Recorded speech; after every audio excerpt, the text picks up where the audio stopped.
welcome to the Startup Grind.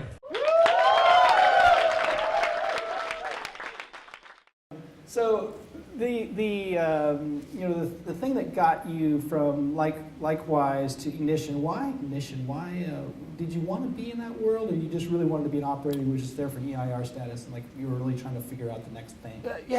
So Ignition had been an investor in Likewise, and I just had a super relationship with them. I mean, and first of all, we went through some tough times. Like if I think about 2008, I got to lead through that. We got within 1.5 days of missing payroll, which, if you want to, like strengthen your spine, that's a good experience to go through. And, you learn a lot about people in good times, but I think you learn more, going through some of those difficult times. And I just, I felt, I think, loyal to them. I liked some of the people over there. And as I was thinking about what's next, I said, hey, let's start with Ignition. And I learned a ton. So as an EIR, you got a couple different avenues. One is you could think about, do I want to be a professional investor and sort of pull that angle. The second could be, do I want to start something? Do I have an idea? And I'm more of an operator than the idea person. It's not that it's just like, it's not my, we all have our strengths and weaknesses. And then you also get to do, essentially some identify interesting companies that they'd want to invest in, and then you do sort of on-the-side management consulting for a variety of their, if they have a portfolio company that you have some expertise in, they'll get you connected. And what I learned is I'm definitely an operator. Like I like to chop wood, and being sort of the advisor, I felt frustrated with, because I can think of some companies that, I feel like the mean piano teacher. Listen, we met, we talked about these things. If you're not going to do the work, we don't need to have another lesson. And it really solidified for me, at least at this point in my life, like getting operational is what I really like to do. And Barry, what's the thing that you've learned over, say, the last 3 years about Barry that is surprising for you? As a CEO, it's not the first time you've been a CEO. It's not the first time you came in to be a CEO. So, what are you learning about yourself?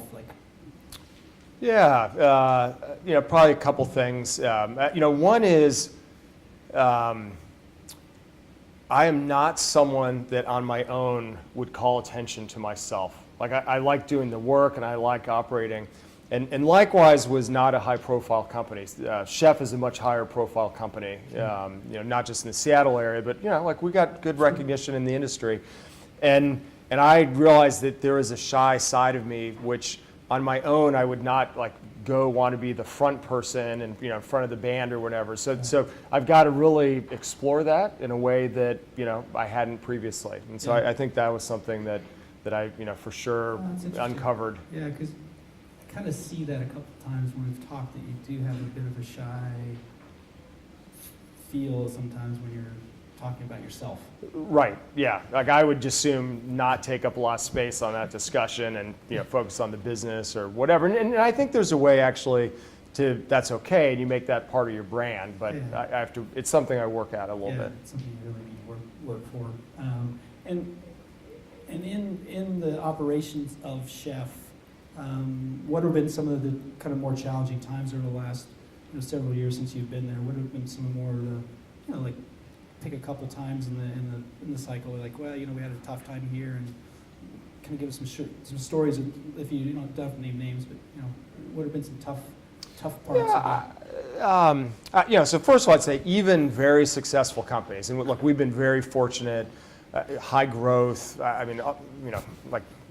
Very, very good place to be. And it's still hard and a struggle and a challenge. And I think at times it always feels like more things are wrong than are right. And that's just the washing machine of growing a business.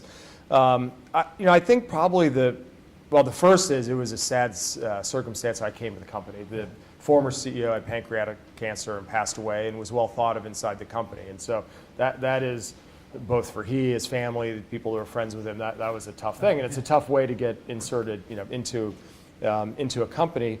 I think the other transition that was underway at the time was, Adam, who wrote Chef, would describe it that, it sort of started with, it's like he and his buddies working on the car, in a garage, and that is one culture. And a different culture on the other end of the spectrum is taking $100 million from venture capitalists whose sole job is to take money and turn it into more money, and don't really care about the hobby of working on the thing. And so just in a way that was very authentic to who the company was, embracing those roots, and yet also being in fact there's a whiteboard in our office that still has a picture I drew 4 years ago where I drew like, hey, there's this big circle of the open source party, and then there was like this sad little commercial party, and I talk about like we got to just have one party, and we got to find a way to do that we all feel comfortable with, and if we get it right, it should reinforce itself. And as you have success commercially, then we can invest more in open source and vice versa. So we started as one significant open source project 4 years ago. Chef, we now have 3, Chef for infrastructure automation, Habitat for application automation, and Inspect for compliance automation. So we've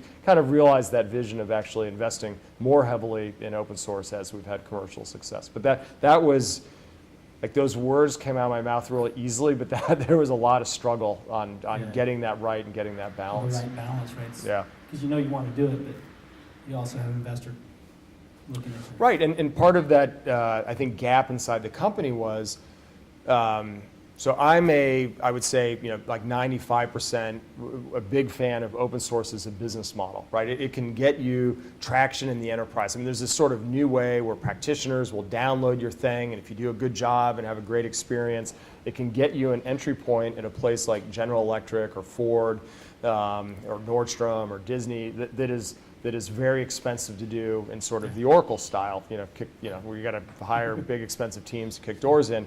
But then there's open source as a sort of a philosophy. And so our founders were way more open source as a philosophy than open source as a business model. So sort of, making that gap smaller in a way that everyone felt good about was something, we spent some time on.